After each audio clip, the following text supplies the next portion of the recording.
When I was young, my family lived overseas. I lived in Indonesia for a few years. And my mother, she didn't have the money to send me where all the American kids went to school. But she thought it was important for me to keep up with an American education. So she decided to teach me extra lessons herself, Monday through Friday. But because she had to go to work, the only time she could do it was at 4:30 in the morning.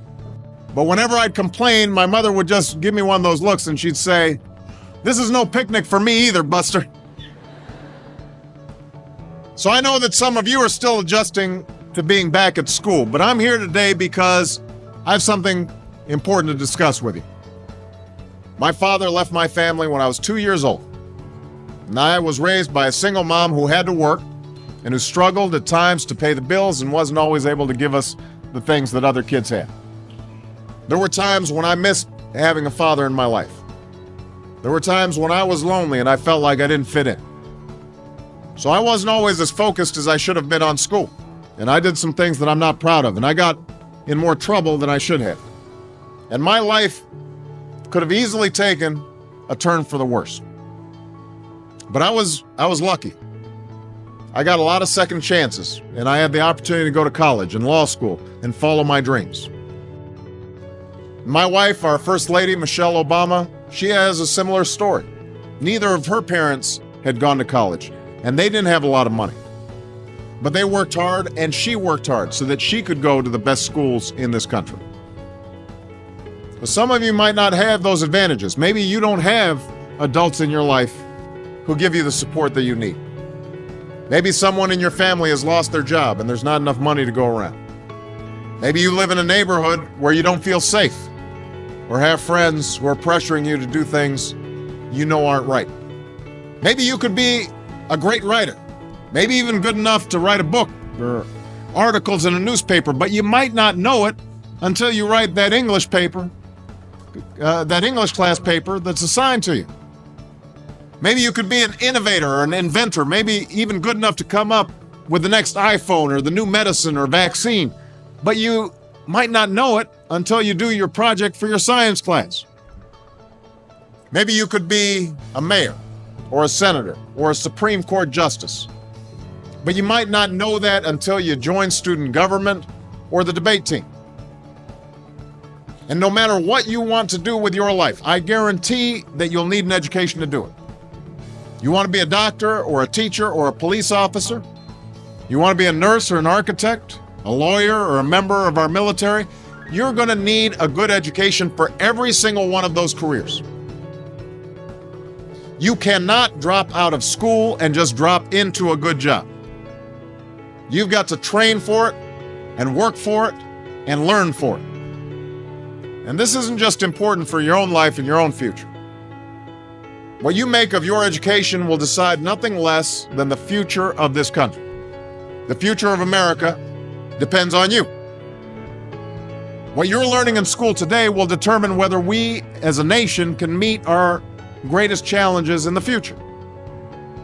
You'll need the knowledge and problem-solving skills you learn in science and math to cure diseases like cancer and AIDS, and to develop new energy technologies and protect our environment. You'll need the insights and critical thinking skills you gain in history and social studies to fight poverty and homelessness, crime and discrimination, and make our nation more fair and more free. You'll need the creativity and ingenuity you develop in all your classes to build new companies that will create new jobs and boost our economy.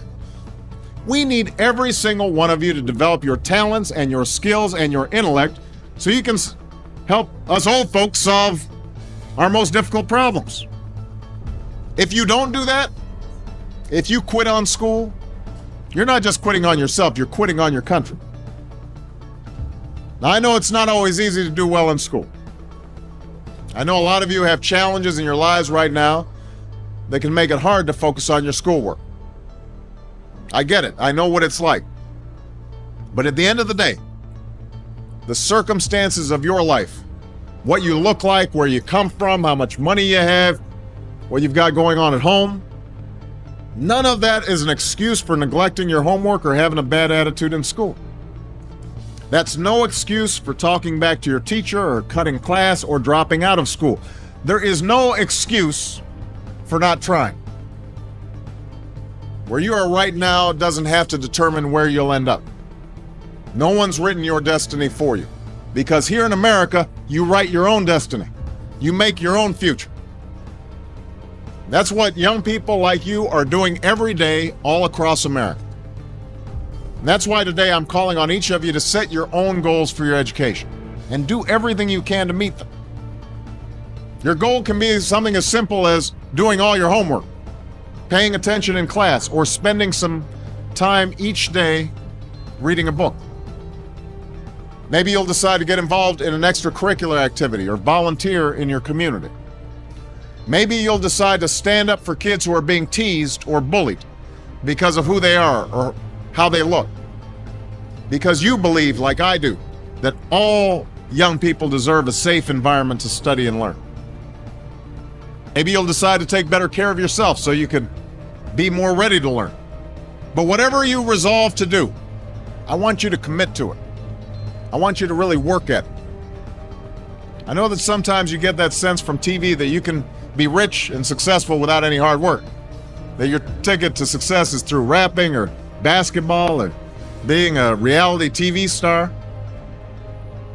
Chances are you're not going to be any of those things. The truth is, being successful is hard. You won't love every subject that you study. You won't click with every teacher that you had. Not every homework assignment will seem completely relevant to your life right at this minute. And you won't necessarily succeed at everything the first time you try. That's okay. Some of the most successful people in the world are the ones who've had the most failures. J.K. Rowling, who wrote Harry Potter. Her first Harry Potter book was rejected 12 times before it was finally published. Michael Jordan was cut from his high school basketball team. He lost hundreds of games and missed thousands of shots during his career, but he once said, "I have failed over and over and over again in my life, and that's why I succeed." These people succeeded because they understood that you can't let your failures define you. You have to let your failures teach you. You have to let them show you what to do differently the next time. So if you get into trouble, that doesn't mean you're a troublemaker. It means you need to try harder to act right. If you get a bad grade, that doesn't mean you're stupid. It just means you need to spend more time studying. No one's born being good at all things. You become good at things through hard work. You're not a varsity athlete the first time you play a new sport. You don't hit every note the first time you sing a song. You've got to practice. The same principle applies to your schoolwork. You might have to do a math problem a few times before you get it right. You might have to read something a few times before you understand it. You definitely have to do a few drafts of a paper before it's good enough to hand in. Don't be afraid to ask questions. Don't be afraid to ask for help when you need it. I do that every day. Asking for help isn't a sign of weakness, it's a sign of strength, because it shows you have the courage to admit when you don't know something, and that then allows you to learn something new. So find an adult that you trust, a parent, a grandparent, or a teacher, a coach, or a counselor, and ask them to help you stay on track to meet your goals. And even when you're struggling, even when you're discouraged, and you feel like other people have given up on you, don't ever give up on yourself. Because when you give up on yourself, you give up on your country. The story of America isn't about people who quit when things got tough. It's about people who kept going, who tried harder, who loved their country too much to do anything less than their best. It's the story of students who sat where you sit 250 years ago and went on to wage a revolution, and they founded this nation. Young people. Students who sat where you sit 75 years ago, who overcame a depression and won a world war, who fought for civil rights and put a man on the moon. Students who sat where you sit 20 years ago, who founded Google and Twitter and Facebook and changed the way we communicate with each other.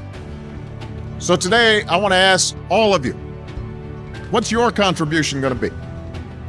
What problems are you going to solve? What discoveries will you make? What will a president who comes here in 20 or 50 or 100 years say about what all of you did for this country? You know, your families, your teachers, and I are doing everything we can to make sure you have the education you need to answer these questions. I'm working hard to fix up your classrooms and get you the books and the equipment and the computers you need to learn. But you've got to do your part too. So I expect all of you to get serious this year. I expect you to put your best effort into everything you do. I expect great things from each of you. So don't let us down. Don't let your family down or your country down. Most of all, don't let yourself down. Make us all proud.